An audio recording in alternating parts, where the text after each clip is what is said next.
Hello guys, ഇന്ന് ഞാൻ hypothermia എന്ന് പറയുന്ന ഒരു കോൾഡ് ഇഞ്ചുറിനെ പറ്റി പറയാനാണ് വന്നിരിക്കുന്നത്. നിങ്ങൾ പല വീഡിയോസിലും കണ്ടിട്ടുണ്ടാവും. നമ്മൾ കാശ്മീരിലും മണാലിലൊക്കെ പോയിട്ട് മലയാളീസ് ഡ്രസ്സെല്ലാം ഒരു ചില്ല് ചെയ്യുന്ന കണ്ടിട്ടുണ്ടാവും. പക്ഷേ അവർക്ക് ഹൈപ്പോതെർമിയ എന്ന് പറയുന്ന കോൾഡ് ഇഞ്ചുറി എത്ര ഭീകരമാണെന്ന് അറിയാത്തതുകൊണ്ടാണ് നമ്മുടെ ബോഡി ടെമ്പറേച്ചർ ഗ്രാജുവലായിട്ട് ലോസ് ചെയ്യുന്നതിനെ പറയുന്നതാണ് ഹൈപ്പോതെർമിയ എന്ന് പറയുന്ന സിറ്റുവേഷൻ എന്ന് പറയുന്നത്. നമ്മുടെ ബോഡി ടെമ്പറേച്ചർ ഒരു 35 ഡിഗ്രിയിൽ താഴ്ന്നാണെങ്കിൽ നമുക്ക് മൈൽഡ് ഹൈപ്പോതെർമിയ വരും.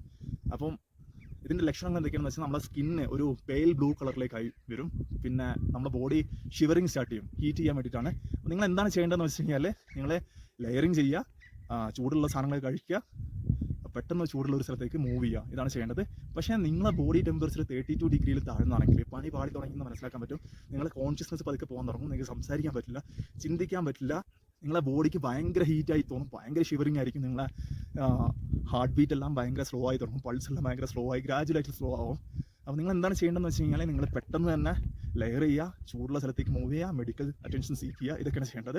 നിങ്ങൾക്ക് കാണാൻ പറ്റും എൻ്റെ ബോഡി ഇപ്പോൾ മൈൽഡ് ഹൈപ്പോതെർമിയ സ്റ്റേജിലേക്ക് വന്നിട്ടുണ്ട്. ബോഡി ടെമ്പറേച്ചർ 28 ഡിഗ്രി സെൽഷ്യസിൽ താഴ്ന്നാണെങ്കിൽ പണി പാടി തുടങ്ങി മനസ്സിലാക്കാൻ പറ്റും. ഈ സ്റ്റേജിൽ വന്നു കഴിഞ്ഞാൽ നിങ്ങൾ കോമയിലേക്കാണ് പോകുന്നത്.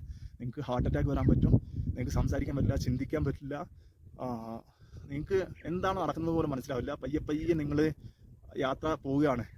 അപ്പോൾ നിങ്ങൾ എന്താണ് ചെയ്യേണ്ടതെന്ന് വെച്ച് കഴിഞ്ഞാൽ പുറത്തിറങ്ങുമ്പോൾ പ്രോപ്പറായിട്ട് ലെയർ ചെയ്യുക. മഞ്ഞെല്ലാം കാണുമ്പം ഡ്രസ്സെല്ലാം ഊരി എൻജോയ് ചെയ്യാൻ തോന്നും, പക്ഷേ പണി പാളും. Okay, by.